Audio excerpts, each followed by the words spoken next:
So hello what's up, कैसे हैं आप सब int star. So welcome welcome welcome, स्वागत है आप सबका टू दिस रिवीजन ऑफ कारो 2020।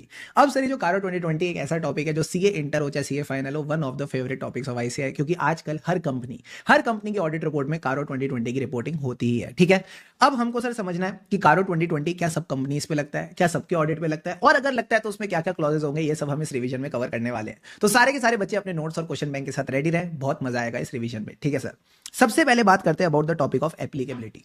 जो कारो 2020 है सर, ये किस पे एप्लीकेबल है? तो मैं बोलता हूं सारी कंपनीज पे। This is applicable on every company including a foreign company except कुछ कंपनीज है जिन पे एप्लीकेबल नहीं, जैसे फाइनेंशियल कंपनीज, जैसे बैंकिंग कंपनी हो गया, इंश्योरेंस कंपनी हो गया। बट सर अगर मैं बोलूं एनबीएफसी, ये अलग है, इस पे एप्लीकेबल है, इस पे एप्लीकेबल होता है। ठीक है सर, अब जो छोटी छोटी प्यारी प्यारी कंपनीज है, जैसे स्मॉल कंपनी हो गई, वन पर्सन कंपनी हो गई, इन पे भी एप्लीकेबल नहीं है, ये भी हमारे एक्सेप्शन में आ जाती है, इन पे भी एप्लीकेबल नहीं है। ठीक है सर, और प्यारी कंपनीज का मतलब है जो चैरिटेबल कंपनीज होती है, जैसे सेक्शन 8 कंपनी, ये भी एग्जाम्प्ट है। इसके अलावा ये कहता है कि अगर कोई प्राइवेट लिमिटेड कंपनी है जिसके ना तो ऊपर ना नीचे, ना तो ऊपर ना नीचे कोई भी पब्लिक कंपनी नहीं है, यानी neither there is a holding company और a subsidiary of a public company, और अगर ये सेटिस्फाई करती है तीन कंडीशन, तो इस प्राइवेट लिमिटेड कंपनी पे भी हम कारो एग्जेम्प्ट कर देंगे।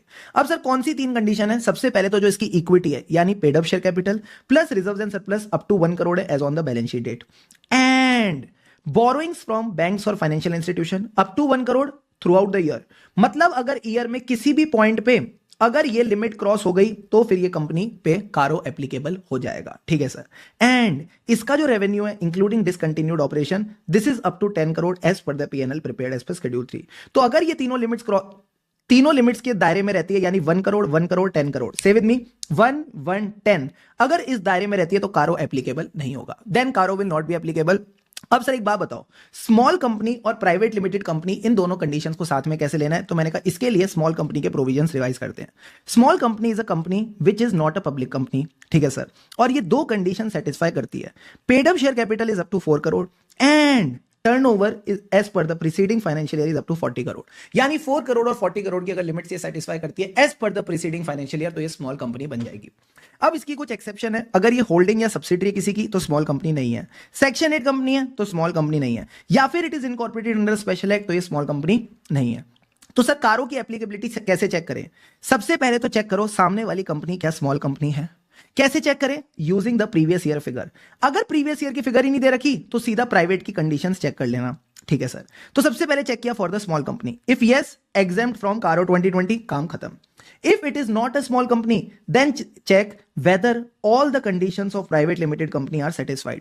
क्या प्राइवेट लिमिटेड कंपनी की वो जो तीन कंडीशन थी, 1 1 और 10, paid up share capital plus reserves up to 1 crore, borrowings up to 1 crore from banks और financial institution, turnover up to 10 crore as per the PNL, अगर ये तीनों कंडीशन सेटिस्फाई होंगी तभी ये कारो से बचेगी। अब सर इसके लिए just give me a moment, इसी चीज के लिए हमने एग्जांपल भी डिस्कस किया।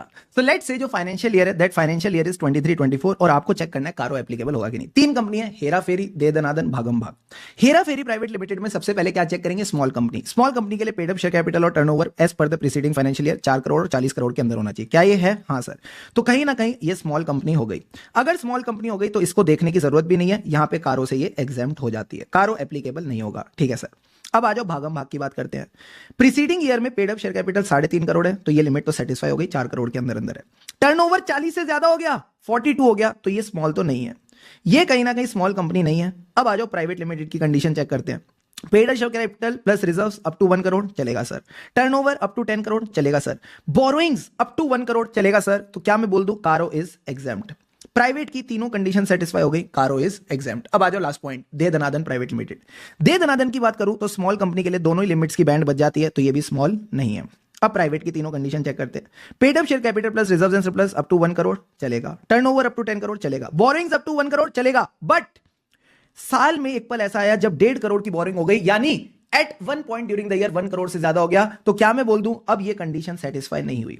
ये कंडीशन सेटिस्फाई नहीं हुई क्योंकि बोरोइंग्स में हमको चेक करना पड़ता है through out the year condition satisfy होनी चाहिए। थ्रू आउट द ईयर ये जो बोरोइंग्स है अप टू 1 करोड़ रहनी चाहिए। सो इन दिस केस कारो विल बी एप्लीकेबल, कारो यहां पे एप्लीकेबल हो जाएगा। क्या एप्लीकेबिलिटी क्लियर है? हाँ सर। तो इसको हम कैसे ध्यान रखते हैं? हम सिंपल बोलते हैं CARO is not applicable to बस्सी प्राइवेट लिमिटेड। बस्सी का क्या मतलब है? सारे के सारे बच्चे बोर्ड पे फोकस करेंगे। BA का मतलब है बैंकिंग कंपनी, SS का मतलब है सेक्शन 8 और small company, I for insurance company private limited मतलब नॉट अ होल्डिंग और subsidiary of public company satisfying the 3 condition, and Bassi is 1 person, so 1 person company. कोई सेंस है इस बात की? मैंने कहा नहीं, बट हमको सारे के सारे पॉइंट्स याद हो गए। इससे अगर आप अपने क्वेश्चन बैंक पे जाओगे तो क्वेश्चन नंबर 1 जो स्टडी मटेरियल में भी है और MTP आपके सितंबर 24 वहां पे इन्होंने यही सवाल पूछ रखा है। क्लियर है बॉस? क्लियर है सर। अब सर यहां पे एक छोटी सी बात और लिखी है, CARO is not applicable to consolidated financial statement except clause 21, तो आगे कवर करेंगे। सेक्शन 8 कंपनी अगर है तो कारो विल नॉट बी एप्लीकेबल। अब आ जाओ क्लॉज वाइज आगे बढ़ते हैं। लेट्स बिगिन विद सबसे पहले क्लॉज नंबर 1। सर ये किसकी बात करता है? PPE की बात करता है, इंटेंजिबल एसेट्स की बात करता है, राइट ऑफ यूज एसेट्स की बात करता है। मैंने आपको कैसे सिखा रखा है ये? आप बोलते हो सर PPE की PPT, PPE की PPT का मतलब है सबसे पहले P का मतलब है proper records, whether the company is maintaining proper records और full particulars of the PPE and intangible assets. ठीक है सर। अब जो रिकॉर्ड में है क्या उसकी फिजिकल वेरिफिकेशन हो रही है? अब सर इंटेंजिबल की फिजिकल वेरिफिकेशन कैसे होगी? उनका तो फिजिकल सब्सटेंस ही नहीं होता। तो हम PPE के फिजिकल वेरिफिकेशन की बात करेंगे। तो PPE के फिजिकल वेरिफिकेशन में सारे बच्चे देखो, whether the PPE has been physically verified at reasonable interval. Reasonable interval यानी कम से कम 3 साल में एक बार होना चाहिए। ठीक है सर। अब अगर इसमें कोई मोटी गड़बड़ मिली यानी एनी मटेरियल डिस्क्रिपेंसी अगर मिली है तो क्या उसको प्रॉपर्ली डील किया in the books of accounts? ठीक है सर। 2 पीस तो हो गए, proper record, physical verification. T का मतलब है T फॉर टाइटल डीड्स। जितनी भी मूवेबल प्रॉपर्टी है एक्सेप्ट ऑन लीज क्या वो कंपनी के नाम में है? और अगर नहीं तो शेयर होल्डर्स को बताओ कौन सी प्रॉपर्टी है, डिटेल्स ऑफ द प्रॉपर्टी, उसकी ग्रॉस वैल्यू क्या है। अगर कंपनी के नाम में नहीं है तो किसके नाम में? क्या कंपनी के प्रमोटर के नाम में है? क्या ये कंपनी के रिलेटेड पार्टी वगैरह के नाम में है, डायरेक्टर के नाम में है, किसी रिलेटिव के नाम में या किसी इंप्लॉय के नाम में? फिर ये काम कितने टाइम से चल रहा है, पीरियड हेल्ड, एंड इसका रीजन क्या है? ये सारी बातें आपको डिस्क्लोज करनी पड़ेगी। तो सबसे पहले PPE की PPT। अब क्या बचा? मैंने कहा अब बचा रिवैल्यूएशन और बेनामी। तो अगर कंपनी ने रिवैल्यूएशन कराई है ड्यूरिंग द ईयर किसी PPE की, राइट ऑफ यूज एसेट की, इंटेंजिबल एसेट की या सबकी, तो आपने 2 बातें डिस्क्लोज करनी है एज ऑडिटर। क्या ये रजिस्टर्ड वैल्यू ने करी, and the amount of change if it is 10% or more in aggregate of the net carrying value of each class of PP। Class का मतलब क्या होता है? Land, building, plant and machinery etcetera. Clear है point? Clear है sir. And the last point was related to benami. अगर company के ऊपर कोई केस चल रहा है विच हैज बीन इनिशिएटेड और पेंडिंग फॉर होल्डिंग बेनामी प्रॉपर्टी, तो आपने बस ये देखना है क्या इसका डिस्क्लोजर फाइनेंशियल स्टेटमेंट में है या नहीं, क्या इसका डिस्क्लोजर फाइनेंशियल स्टेटमेंट में है या नहीं। तो क्लॉज 1 की अगर क्विक रिवीजन करें तो यहां से हो जाएगी।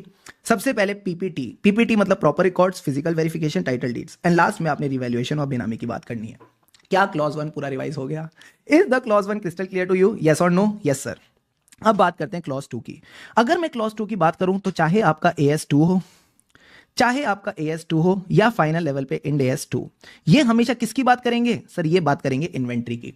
अब इन्वेंट्री में 2 बातें डिस्कस होंगी। सर क्या क्या? सबसे पहले तो आपने इन्वेंट्री में बोलना है कि क्या इन्वेंट्री की फिजिकल वेरिफिकेशन हुई। अगर फिजिकल वेरिफिकेशन हुई तो 3 बातें देखना। सर क्या? ये जो फिजिकल वेरिफिकेशन है ये टाइम से हुई है, सही से हुई है, और अगर वेरिफिकेशन में कोई डिस्क्रिपेंसी मिली तो उसको प्रॉपर्ली डील किया कि नहीं। टाइम से हुई है यानी रीजनेबल इंटरवल, जिस is generally once in a year.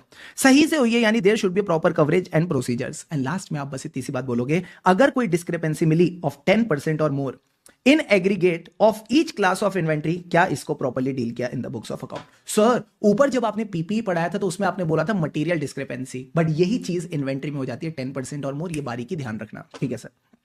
इसके अलावा फिजिकल वेरिफिकेशन के अलावा मैंने क्या कहा था? सर अगर कोई वर्किंग कैपिटल सैंक्शन मिली है, मैंने लोन नहीं लिया, सैंक्शन मिली यानी बैंक ने फैसिलिटी दी है, भले कंपनी ने उसको यूटिलाइज किया हो या ना किया हो, तो if any point during the year company को सैंक्शन हुई है working capital greater than 5 crore, वो धमाल में बोलते हैं ना 10 करोड़, हाँ सर, अब वो 10 करोड़ नहीं है, सिर्फ 5 करोड़ है। तो अगर वर्किंग कैपिटल सैंक्शन हुई है greater than 5 crore from a bank और फाइनेंशियल इंस्टीट्यूशन, तो वर्किंग कैपिटल कौन सी सिक्योरिटी पे मिलती है? करंट एसेट्स पे। तो ऐसे केस में बैंक पता जानना चाहता है, बैंक क्वार्टरली बेसिस पे जानना चाहता है कि आपके पास कितना स्टॉक पड़ा है, आपके पास कितने डेटर्स पड़े हैं। तो क्वार्टरली आपको रिटर्न्स और स्टेटमेंट्स फाइल करनी पड़ती हैं विद द बैंक्स और फाइनेंशियल इंस्टीट्यूशन। ऑडिटर ये रिपोर्ट करेगा जो बातें रिटर्न्स में बताई, जो बातें स्टेटमेंट में बताई, क्या वो एग्री करती हैं with the books of account. कहीं बैंक झूठ तो नहीं बोल रहा, और अगर बोल रहा है if they don't agree then as a auditor you need to give the detail, फिर आपको इसकी डिटेल देनी पड़ेगी। तो अगर आप इसको बुक से गो थ्रू करो कुछ भी नहीं है, कुछ भी नहीं है, सिंपल सी बात है, दो बातें बतानी है, फिजिकल वेरिफिकेशन और working capital sanction. Physical verification में बस तीन चीजें बताना सर, क्या टाइम से हुई, सही से हुई, और अगर कोई डिस्क्रिपेंसी मिली material, no no no no no, 10% or more, 10% or more in aggregate for each class of inventory, तो बाबू आप उस चीज को रिपोर्ट करके चलोगे, डन सर। सेकंड थिंग मैंने बोली working capital sanction exceeding 5 crore रुपए, एक्सीडिंग 5 करोड़ रुपए मिली है किसकी सिक्योरिटी के बेसिस पे, करंट एसेट की सिक्योरिटी। तो बैंक को जो भी बुक्स जाती है, रिटर्न्स जाती हैं, क्या वो जो रिटर्न्स हैं, क्या वो जो स्टेटमेंट है, वो बुक्स ऑफ अकाउंट से एग्री करते हैं कि नहीं? अगर एग्री नहीं करते तो एज अ ऑडिटर आपने उसकी डिटेल्स भी देनी है, और ये ना क्वार्टरली बेसिस पे जाते हैं। ये जो रिटर्न्स और स्टेटमेंट से क्वार्टरली बेसिस पे जाते हैं, छोटी सी बात ध्यान रखना, ठीक है सर। अब यहां पे ऐसे ने एक एग्जांपल दे रखा है, एक बार इसको रिवाइज कर लेते हैं। कंपनी ने डिस्पेंस किया with the practice of taking the inventory, यानी कंपनी इन्वेंट्री काउंट नहीं करती, ठीक है सर, क्योंकि उसको लगता है बहुत टाइम पास वाली चीजें नहीं करनी चाहिए, ये बेमतलब में काम खराब करता है। तो बताओ कौन से क्लॉज में रिपोर्ट करेंगे सर? क्लॉज 2 में रिपोर्ट करेंगे, जहां पे हम बोलते हैं कि हमें फिजिकल वेरिफिकेशन के बारे में रिपोर्ट करना होता है। अब मुझे बताओ, जो बच्चे जिम जाते हैं, जो बच्चे जिम जाते हैं और जो नहीं भी जाते, तो थर्ड डे कौन सा था? मैंने कहा third day is the leg day. Third day is the leg day, यानी लेग डे मतलब हम लेग्स की बात नहीं करेंगे, लिग्स की बात करेंगे। लिग्स बोले तो लोन्स, इन्वेस्टमेंट्स, गारंटीज और सिक्योरिटी। पानी के दो घूंट लगाओ, अब आ जाओ इस प्यारे क्लॉज को रिवाइज करते हैं।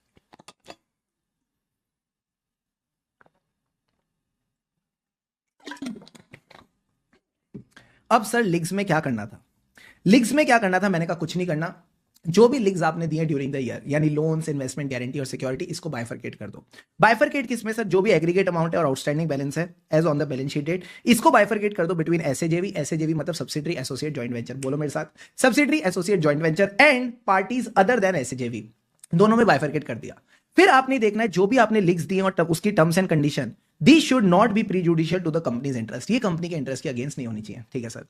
थर्ड पॉइंट बात करता है, आपने लोन दिया, हाँ सर, वापस भी तो आएगा, तो कब कितना पैसा आएगा, कब कितना पैसा आएगा, नहीं कौन सी डेट पे कितना इंटरेस्ट आएगा, कितना प्रिंसिपल आएगा, इसकी पूरी टेबल बनती है कि इस डेट पे इतना इंटरेस्ट, इतना प्रिंसिपल, इस डेट पे इतना इंटरेस्ट, इतना प्रिंसिपल। तो अगला पॉइंट आपने देखना है, for the loans and advances whether the schedule of repayment has been made, यानी for the interest and principal.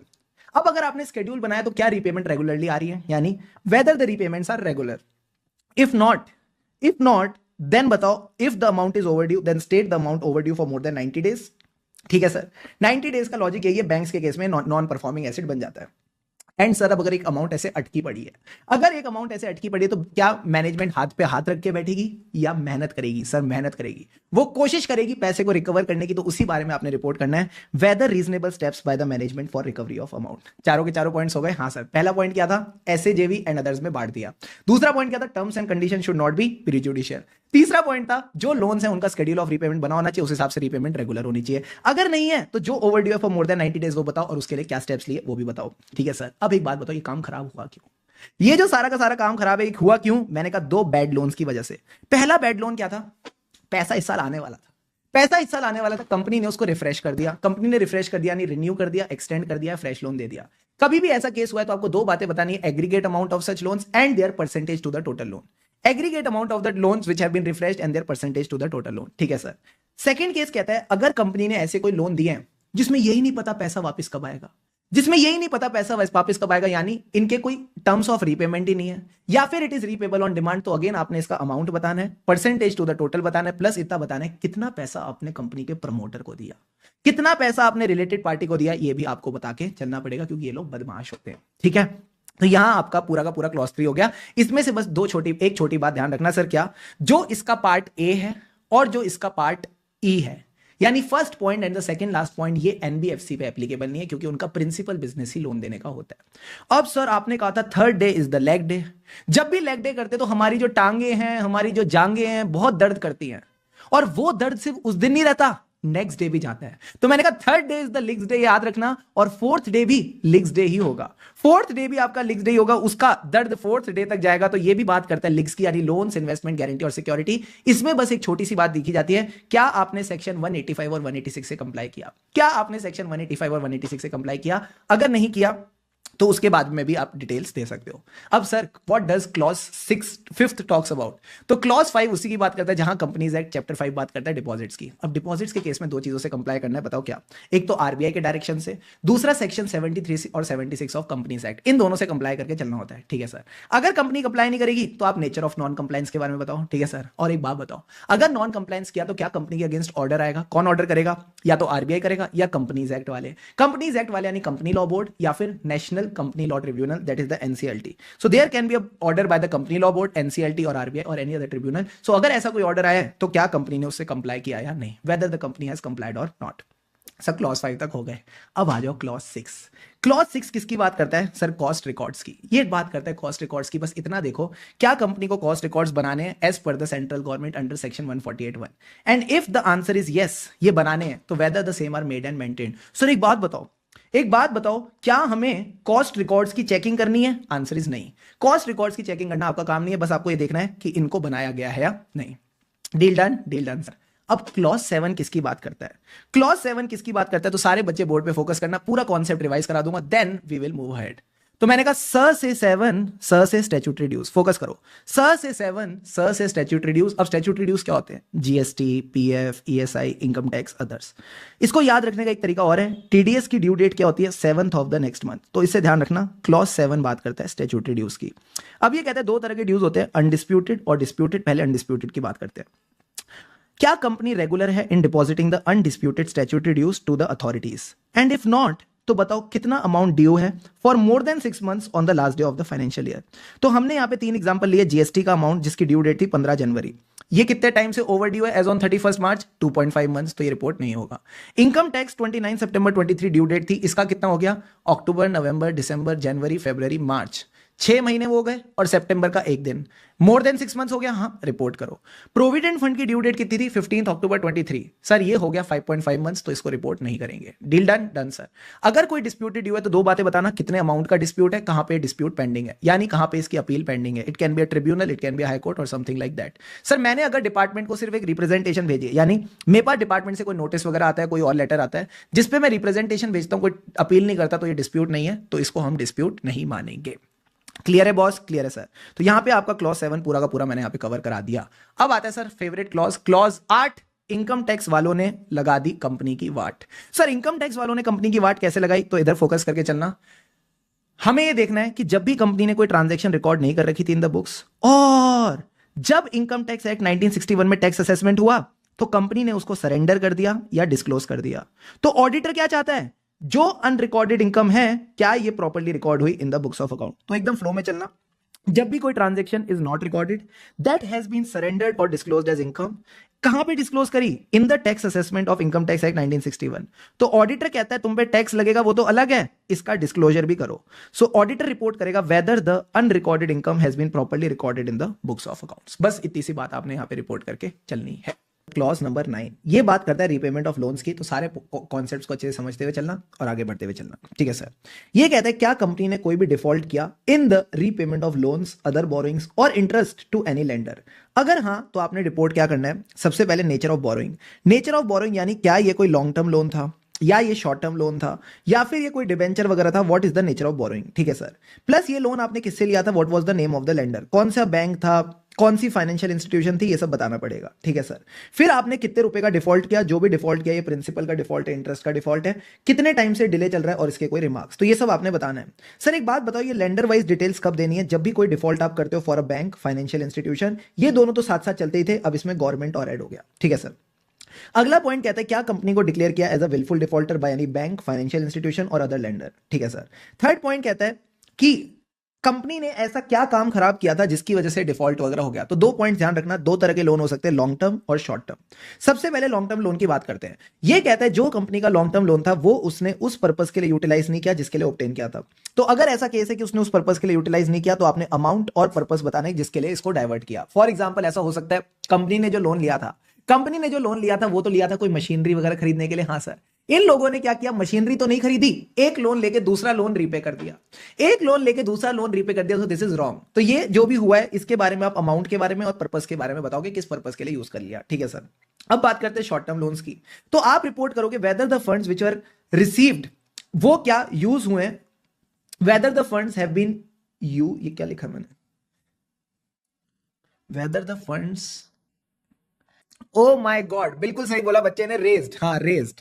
ठीक है, ये कितनी कितनी खराब हैंडराइटिंग तो मतलब किसकी होती है, sorry, whether the funds which have been raised,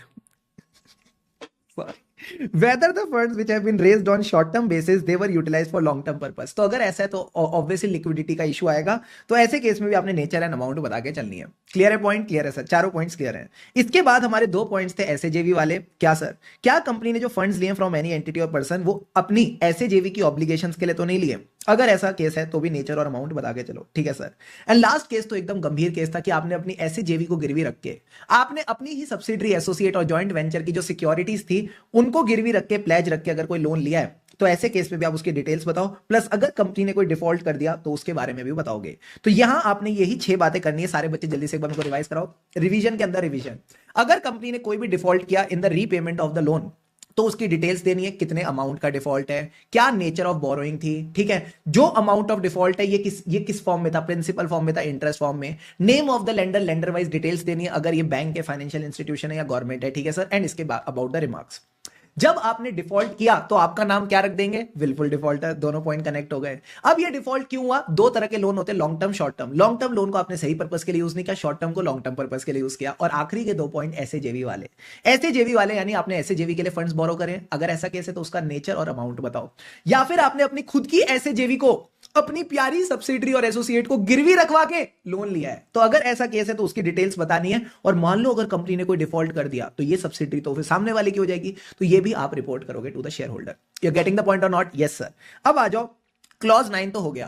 अब क्लॉज 9 किससे मिलता जुलता है, क्लॉज 3 से।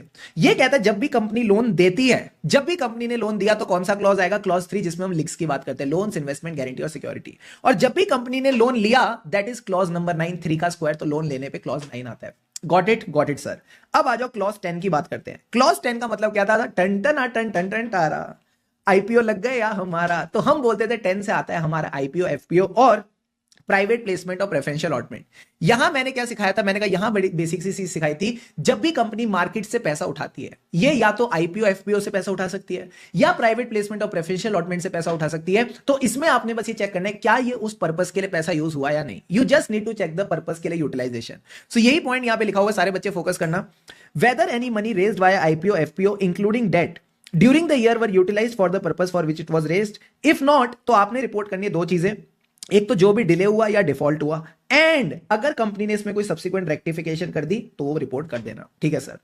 फिर हमने बात करी प्रेफरेंशियल अलॉटमेंट और प्राइवेट प्लेसमेंट। यहां भी अगर कोई प्रेफरेंशियल अलॉटमेंट या प्राइवेट प्लेसमेंट हुई है, किसकी, शेयर्स की या कन्वर्टेबल डिवेंचर जिसके अंदर भी इक्विटी की खुशबू आती है, या मैं लोन्स की बात नहीं कर रहा, नॉर्मल डेट की बात नहीं कर रहा, तो अगेन आप इसकी यूटिलाइजेशन की बात करोगे फॉर द पर्पस। अगर नहीं तो डिटेल्स ऑफ डिफॉल्ट बता देना। बट सर साथ साथ ये कह रहे हैं nature of non compliance. Non compliance किसके साथ, अगर आपको पता हो प्रेफरेंशियल अलॉटमेंट और प्राइवेट प्लेसमेंट, यहां पे सर 2 सेक्शंस और लगते हैं, 42 और 62। तो आपने ये भी देखना है क्या 42 और 62 कंप्लाई हुए, अगर नहीं तो फिर आप इसकी नॉन कंप्लायंस बताओगे। Easy PG sir. इसके बाद कौन सा क्लॉज था, क्लॉज 11। 11 किसकी बात करता है, मैंने कहा 11 मुल्कों की पुलिस, 11 मुल्कों की पुलिस डॉन को पकड़ना चाहती है, लेकिन डॉन को पकड़ना मुश्किल नहीं, नामुमकिन है। सर क्यों, डॉन को पुलिस क्यों पकड़ना चाहती है, क्योंकि डॉन ने किया है फ्रॉड। तो 11 मुल्कों की पुलिस डॉन को पकड़ना चाहती है क्योंकि उसने फ्रॉड किया, तो क्लॉज 11 हमेशा बात करेगा फ्रॉड की। अब सर फ्रॉड में हमने 3 चीजें डिस्कस की थी, एनी फ्रॉड, क्लॉज सेक्शन 143(12) वाला फ्रॉड और सीटी मार कंप्लेंट, यानी हम विसल ब्लोअर कंप्लेंट्स की बात करेंगे।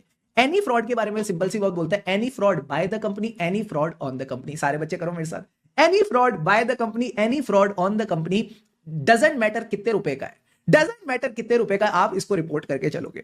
सो any fraud by the company, any fraud on the company noticed or reported during the year, then इसका नेचर एंड अमाउंट इंडिकेट करो, इसमें कोई लिमिट नहीं है। इसके अलावा कहता है 143(12) वाला फ्रॉड, यानी जिस थाली में खाया उसी में छेद, यानी if there is any report under section 143(12), ये कब होता था, जब भी कोई ऑफिसर या एम्प्लॉय, कंपनी का ऑफिसर या एम्प्लॉय कंपनी के अगेंस्ट ही 1 करोड़ या उससे ज्यादा का फ्रॉड करता है, तो आपको ये बात सेंट्रल गवर्नमेंट को बतानी पड़ती है in ADT 4 to the central government as per rule 13, ठीक है सर। तो इसी बारे में आपने रिपोर्ट करना है कि क्या ऐसा कोई फ्रॉड हुआ था ड्यूरिंग द ईयर, ठीक है सर। एंड लास्ट में अगर कोई विसल ब्लोअर कंप्लेंट आई है तो क्या ऑडिटर ने उसको कंसिडर किया या नहीं, बस ये 3 बातें बता देना। तो यहां अगर आपका देखोगे तो क्लॉज नंबर 11 जो है क्लॉज नंबर 11 जो है ये कहीं ना कहीं फ्रॉड वाला कवर हो जाता है। और अगर आप अपने क्वेश्चन बैंक पे जाओ तो क्वेश्चन बैंक पे सर हमारे पास कौन सा क्वेश्चन दे रखा है, क्वेश्चन नंबर 10 एमटीपी जैन 25। ये कहता है during the audit of a limited company you discovered एक फ्रॉड हुआ है 5 लाख रुपए का। सर सिर्फ 5 लाख रुपए का, तो इसकी रिपोर्टिंग रिक्वायरमेंट क्या होगी? तो मैंने कहा सिर्फ ये बात मत रिपोर्ट करना, एनी फ्रॉड, आपने यहां पे दोनों अलग से रिपोर्ट करने। तो आप रिपोर्ट करोगे एज पर क्लॉज 11 पैरा 3 कारो 2020 any fraud by the company, any fraud on the company, notice reported during the year, if yes nature and amount. फिर 143(12) वाला और विसल ब्लोअर कंप्लेंट, इन 2 पॉइंट्स को भी साथ साथ लिख के आना। Deal done, deal done sir. अब आ जाओ नेक्स्ट क्लॉज पे। फिर हमने डिस्कस करा क्लॉज 12। सर क्यों? 12 बजे निधि आने वाली है। सारे बच्चे बोलो मेरे साथ, 12 बजे कौन आने वाली है? निराली नहीं, निधि आने वाली है। यानी क्लॉज 12 हमेशा निधि कंपनी की बात करेगा। अब सर निधि कंपनी में 3 चीजें ध्यान रखनी थी सर। क्या? Net own funds to deposit ratio कितना होना चाहिए? 12, यानी 1:20। ठीक है सर। मिनिमम कितने अनएनकम्बर्ड टर्म डिपॉजिट होने चाहिए? 10%। 10% अनएनकम्बर्ड डिपॉजिट्स होने चाहिए। Got it sir. प्लस आप बताओ क्या इसने कोई डिफॉल्ट किया in the payment of interest और repayment during the year, if yes उसकी डिटेल्स दे दो। तो 3 बातें आपने बतानी है। ठीक है सर। अब आ जाओ क्लॉज नंबर 13। 13 किसकी बात करता है? Related party. 13 बात करता है रिलेटेड पार्टी। रिलेटेड पार्टी के केस में बस 2 बात बताना, क्या आपने कंपनीज एक्ट और अकाउंटिंग स्टैंडर्ड से कंप्लाई किया। यानी कंपनीज एक्ट में 2 सेक्शन है, 177, 188, इनसे कंप्लाई किया। प्लस क्या आपने डिस्क्लोजर दिए as per the applicable accounting standard, inter में AS 18, फाइनल में इंड AS 24। अब आता है हम सबका favourite clause 14 internal audit. Sir इस पे तो क्वेश्चन भी है, हाँ, MTP May 24। तो डायरेक्ट क्वेश्चन एग्जाम में आएगा, ध्यान से समझना। हमें इंटरनल ऑडिट में क्या रिपोर्ट करना है? सर हमें बताना है इंटरनल ऑडिट के सिस्टम के बारे में और रिपोर्ट के बारे में।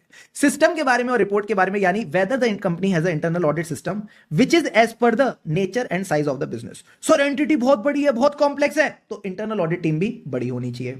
ठीक है सर। फिर क्या एज अ एक्सटर्नल ऑडिटर आपने रिपोर्ट ऑफ इंटरनल ऑडिटर देखी एज द स्टैट्यूटरी ऑडिटर? क्योंकि जो वो बताएगा अबाउट द इंटरनल कंट्रोल्स, उससे रिस्क ऑफ मटेरियल मिसस्टेटमेंट पे इंपैक्ट आएगा। इंटरनल कंट्रोल अच्छे, risk of material misstatement come. Internal control बहुत खराब, रिस्क ऑफ मटेरियल मिसस्टेटमेंट ज्यादा। तो इसको भी आपको कंसीडर करके चलना चाहिए। तो 2 चीजों पर रिपोर्ट करना, सिस्टम और रिपोर्ट। इसी के ऊपर हमने क्वेश्चन किया था, कौन सा वाला? Question number 8। इसमें क्या था सर? सब बड़ा सिंपल क्वेश्चन है। एक कंपनी है जिसने अपॉइंट किया है इंटरनल ऑडिटर मिस्टर जी।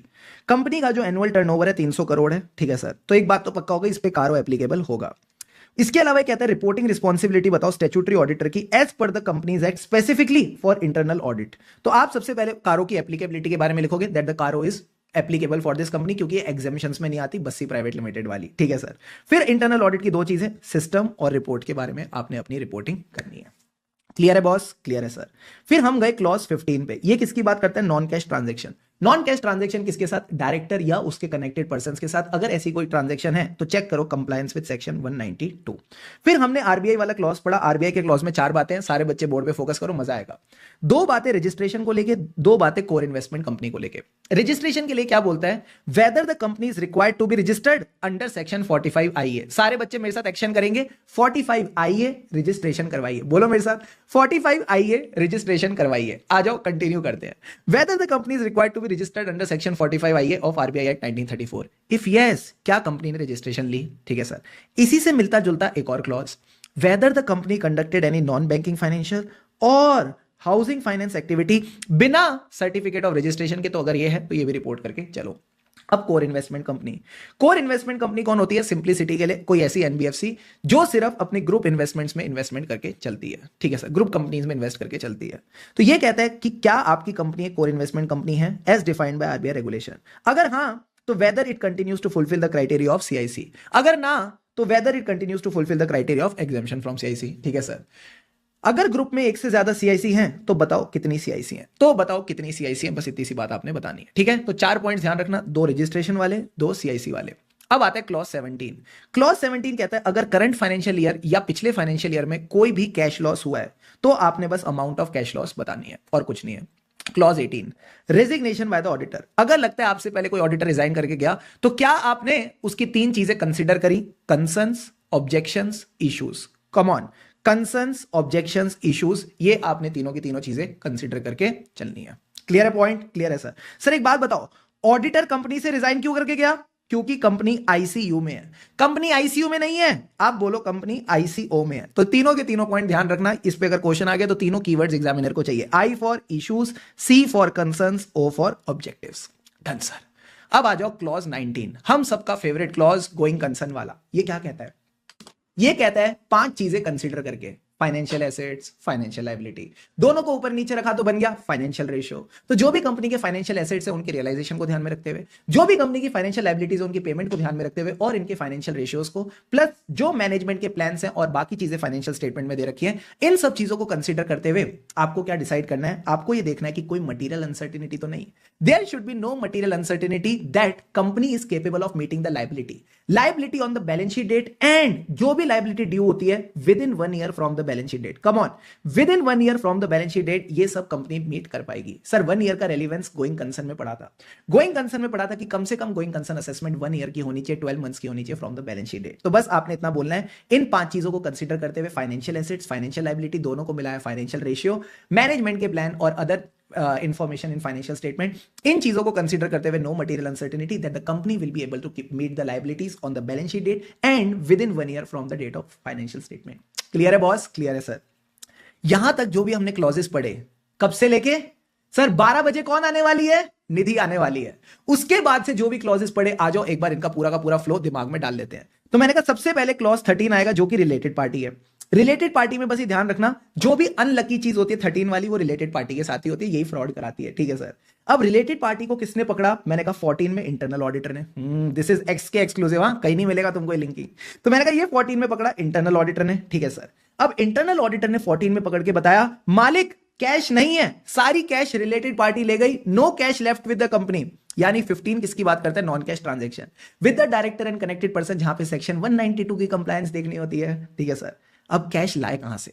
अब कैश लाए कहां से? तो मैं गया 16 में आरबीआई के पास, आरबीआई कैश दो ना, आरबीआई कैश दो ना। फिर आया 17 का खतरा, फिर आया 17 का खतरा, कैश लॉस हो गया। कैश नहीं है तो ऑडिटर भी नहीं रुका, वो भी चला गया। और 19 में क्या हो गई? Going concern affect. क्लियर है पॉइंट? क्लियर है सर? अब आ जाओ क्लॉज 20।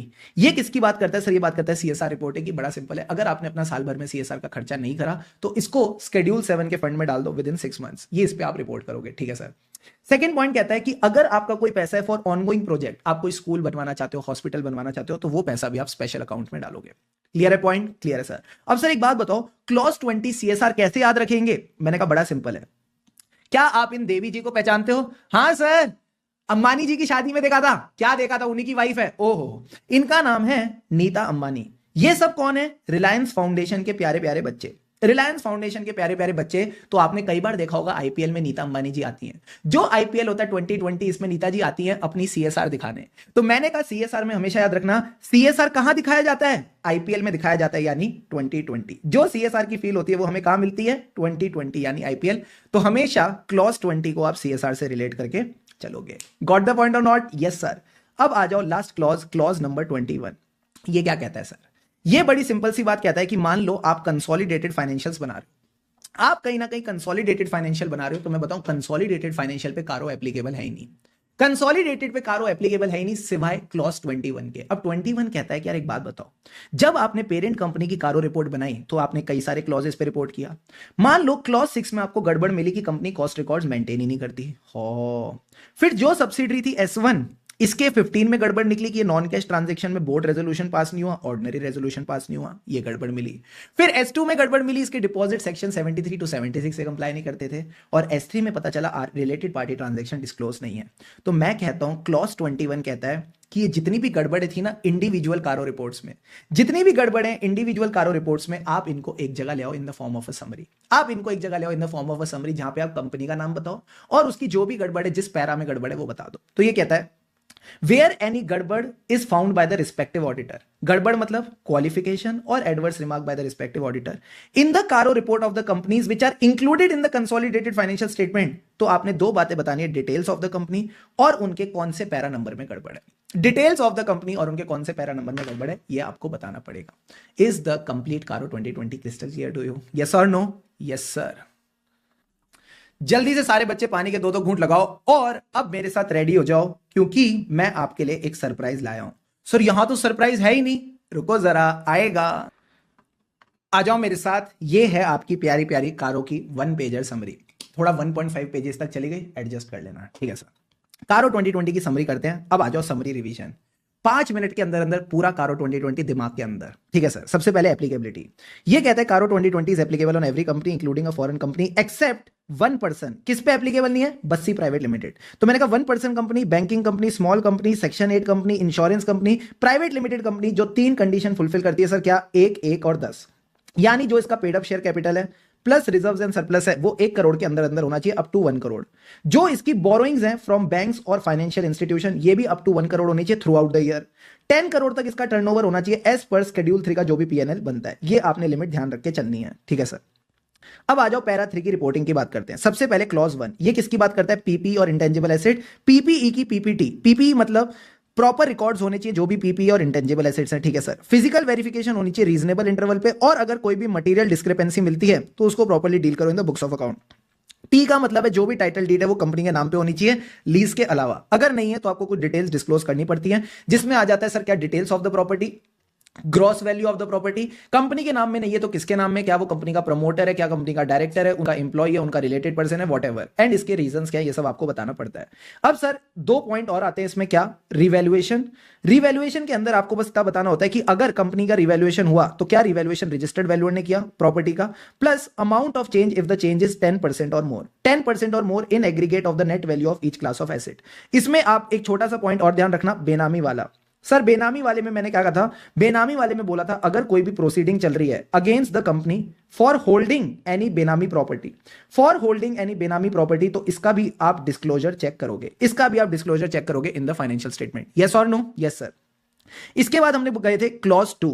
क्लॉज 2 हो चाहे AS2 हो चाहे इंडियस 2, हमेशा बात करते हैं इन्वेंट्री की। अब इसमें 2 पॉइंट्स डिस्कस करने हैं, एवरीवन फोकस।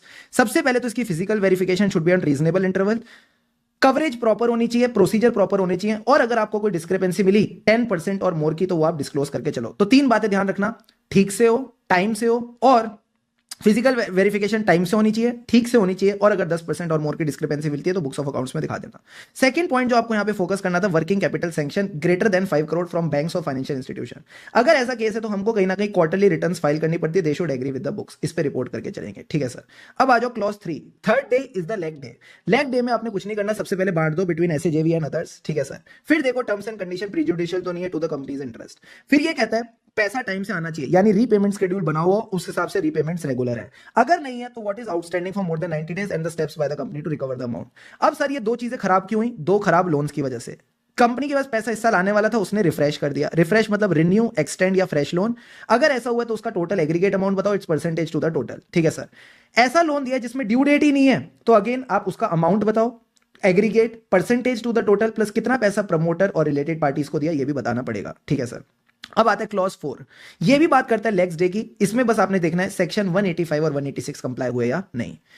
4 क्लॉजेस हो गए। अब आ जाओ 5th क्लॉज, चैप्टर 5 क्लॉज 5 हमेशा बात करते हैं डिपॉजिट्स की। डिपॉजिट्स के केस में 2 चीजों से कंप्लाई करना है, आरबीआई के डायरेक्टिव सेक्शन 73 टू 76। अगर नहीं कंप्लाई किया तो कौन ऑर्डर करेगा? कंपनी लॉ वाले, company law board, NCLT, RBI या कोई और कोर्ट, उसके डायरेक्शन से आपने कंप्लाई किया या नहीं। अब आ जाओ क्लॉज 6, ये बात करते हैं कॉस्ट रिकॉर्ड्स की। अगर सेक्शन 148(1) में लिखा है सेंट्रल गवर्नमेंट ने कि कॉस्ट रिकॉर्ड्स मेंटेन करने हैं, तो आप चेक करो whether they are made and maintained और नॉट। आपको इसको चेक करने की जरूरत नहीं है, चेक करने की जरूरत नहीं है मतलब you don't need to check कि ठीक से बने कि नहीं, बस इतना देखो मेड एंड मेंटेन है या नहीं। ठीक है सर। सर से 7, सर से स्टैट्यूटरी ड्यूज, या आप बोल दो टीडीएस की डेट भी 7 होती है। ठीक है सर। अब ये 2 तरह के होते हैं, अनडिस्प्यूटेड और डिस्प्यूटेड। पहले अनडिस्प्यूटेड की बात करते हैं, रेगुलर होने चाहिए। अगर नहीं है तो outstanding more than 6 months on the last day of the financial year. अगर डिस्प्यूटेड है तो 2 बातें बताओ, amount of dispute, forum where the dispute is pending, representation is not treated as a dispute. अब आ जाओ क्लॉज 8, ये किसकी बात करता है? Income which is disclosed in a income tax assessment. Clause 8 income tax वालों ने लगा दी वाट, तो ये बस देखना कि जो अनरिकॉर्डेड इनकम है it is recorded in the books. वाह सर, 8 क्लॉजेस तो क्या मखमली तरीके से हो गए। अब आ जाओ क्लॉज 9 पे। क्लॉज 9 किसका उल्टा पुल्टा था? 3 का, यानी आपने यहां पे लोन लिया है, रीपेमेंट ऑफ लोन। तो सबसे पहले डिटेल्स ऑफ डिफॉल्ट, और फिर क्या विलफुल डिफॉल्टर तो नहीं बोला गया। अब सर ये क्यों हुआ? क्योंकि आपने 2 हरकतें करी, लॉन्ग टर्म लोन का आपने पर्पस के लिए यूज नहीं किया, शॉर्ट टर्म लोन को लॉन्ग टर्म पर्पस के लिए यूज किया। आखिरी 2 पॉइंट एसएजेवी वाले, लोन फॉर एसएजेवी, लोन जहां पे आपने प्लेज करी है एसएजेवी की सिक्योरिटीज। ठीक है सर। अब आता है क्लॉज 10, टन टन आ टन टन टन टारा आईपीओ लग गया हमारा। क्लॉज 10 क्या कहता है? ये बात करता है 2 तरीके से पैसा लिया, या तो पब्लिक से या प्राइवेटली। तो अगर पब्लिक से पैसा लिया तो आईपीओ एफपीओ के केस में क्या आपने जो फंड्स थे उनको उस पर्पस के लिए यूटिलाइज किया, अगर नहीं तो जो भी डिटेल्स ऑफ डिफॉल्ट है, अमाउंट एंड उसकी रेक्टिफिकेशन, ये तीनों बातें आप बताओगे। ठीक है सर। अगर मैं बात करूं प्रेफरेंशियल अलॉटमेंट या प्राइवेट प्लेसमेंट, तो 2 सेक्शन लगते हैं 40 टू 62, उनकी कंप्लायंस प्लस क्या आपने पर्पस के लिए यूज किया, अगर नहीं तो उसका भी अमाउंट और डिटेल्स बता देना। ठीक है सर। अब आता है क्लॉज 11। 11 मुल्कों की पुलिस डॉन को पकड़ना चाहती है क्योंकि उसने फ्रॉड किया है, तो any fraud by the company, any fraud on the company during the year, इसको रिपोर्ट करो। सेक्शन 143(12) वाला जो ADT4 का फ्रॉड होता है उसको रिपोर्ट करो। एंड आखिरी में अगर कोई विसल ब्लोअर कंप्लेंट है तो इसको रिपोर्ट करके चलना। क्या बात है sir, one liner clause. Clause 12, 12 बजे निधि आने वाली है। सबसे पहले net own funds to deposit ratio 1:20। जितनी भी लिमिट्स है इसमें मैंने आपके लिए येलो करके रख दिया ताकि आपके लिए लास्ट डे रिवीजन बहुत आसान हो जाए। प्लस 10% अनएनकम्बर्ड डिपॉजिट होनी चाहिए, और अगर कोई डिफॉल्ट है ऑन द इंटरेस्ट और रीपेमेंट तो उसकी आप डिटेल्स बता के चलोगे। अब आ जाओ क्लॉज 13। 13 होने लगाऊं रिलेटेड पार्टी। रिलेटेड पार्टी के केस में बस दो चीजें चेक करनी, कंपनीज एक्ट और अकाउंटिंग स्टैंडर्ड 177, 188। अब सर इंटरनल ऑडिट यानी क्लॉज 14, रिलेटेड पार्टी को इंटरनल ऑडिटर ने पकड़ा। इंटरनल ऑडिटर के केस में दो चीजें चेक करना, उसका सिस्टम, उसकी रिपोर्ट, यानी system is in line with the nature and size of the business. ठीक है सर। प्लस क्या एज अ स्टैट्यूटरी ऑडिटर आपने इंटरनल ऑडिटर की रिपोर्ट को कंसीडर किया। ठीक है सर। अब आता है 15। इंटरनल ऑडिटर ने बोला कैश नहीं है, यानी non cash transaction with the director और देयर कनेक्टेड पर्सन। अगर हाँ तो क्या सेक्शन 192 से कंप्लाई किया या नहीं। क्लियर है बॉस, 15 क्लॉजेस हो गए। अब आ जाओ क्लॉज 16। क्लॉज 16 किसकी बात करता है? आरबीआई की। आरबीआई में हमने क्या किया था, दो पार्ट्स में बांट दिया था, रजिस्ट्रेशन और सीआईसी। क्या कंपनी रजिस्टर्ड है अंडर सेक्शन 45 आई है, रजिस्ट्रेशन करवाइए, if yes whether it is registered, whether it is required to be registered, if yes whether it is registered. क्या उसने कंडक्ट किया non banking housing finance activity without the certificate of registration. क्या company CIC है। अगर group में एक से ज्यादा सीआईसी है तो नंबर ऑफ सीआईसीज बताओ इन द ग्रुप। हो गया पूरा का पूरा क्लॉज 16। अब आ जाओ 17। 17 का खतरा हो गया कैश लॉस। करंट ईयर में हो चाहे प्रीवियस ईयर में हो, आपने अमाउंट ऑफ कैश लॉस बताना है। 18, क्या आपसे पहले कोई ऑडिटर रिजाइन करके गया? अगर हाँ तो आपने क्या कंसीडर करना था? आईसीओ। आईसीओ मतलब इश्यूज, उसके अलावा ऑब्जेक्शंस और कोई भी कंसर्न्स, इश्यूज कंसर्न्स ऑब्जेक्शंस जो भी आउटगोइंग ऑडिटर ने रेज करे हो। ठीक है सर, इसको मैं ठीक ही कर देता हूं, ये लो आपके लिए आईसीओ। इसके अलावा हमने बात करी जब इतना काम खराब हो चुका है तो गोइंग कंसर्न अफेक्ट है। So on the basis of financial assets, liabilities, ratios, management के plans and other financial information, क्या there is no material uncertainty for meeting the liabilities on the balance sheet date and within 1 year of the balance sheet date. Wow sir, last के सिर्फ 2 clauses रह गए। Last के सिर्फ 2 clauses रह गए। CSR की रिपोर्टिंग तो ये कहता है जो भी अनस्पेंड अमाउंट है क्या आपने इसको ट्रांसफर किया शेड्यूल 7 फंड में with in 6 months of the financial year. ठीक है सर। अगर कोई ऑनगोइंग प्रोजेक्ट है तो क्या आपने उसका पैसा स्पेशल अकाउंट में डाला या नहीं। लास्ट में आता है क्वालिफिकेशन और एडवर्स रिमार्क क्लॉज 21। क्वालिफिकेशन और adverse remark in any CARO report. कौन सी CARO report? Of the companies which are included in the CFS. अगर ऐसा केस है तो details of the company and para number. अब एक बच्चा मेरे से पूछता है सर क्या सारे क्लॉज याद हो गए, ये कैसे याद रहेगा? क्लॉज 21। क्लॉज 21 क्वालिफिकेशन की बात करता है।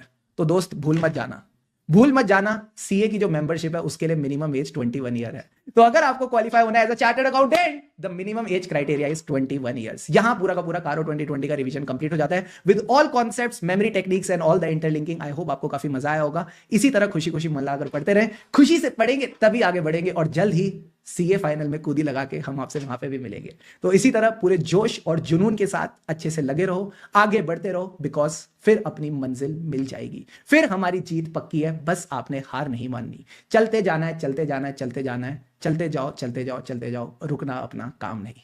लगे रहो मित्रों, लगे रहो, खुशी से पढ़ेंगे तभी आपसे, खुशी से पढ़ेंगे तभी आगे बढ़ेंगे। अब हम आपसे नेक्स्ट वीडियो में मिलेंगे, इसी तरह मन लगा के पढ़ते रहो, हमें रही ऑडिट के, फिर मिलेंगे चलते चलते। अभी तक अगर वीडियो को लाइक नहीं किया तो do like it and yes stay subscribe to the channel for more such videos. Keep going.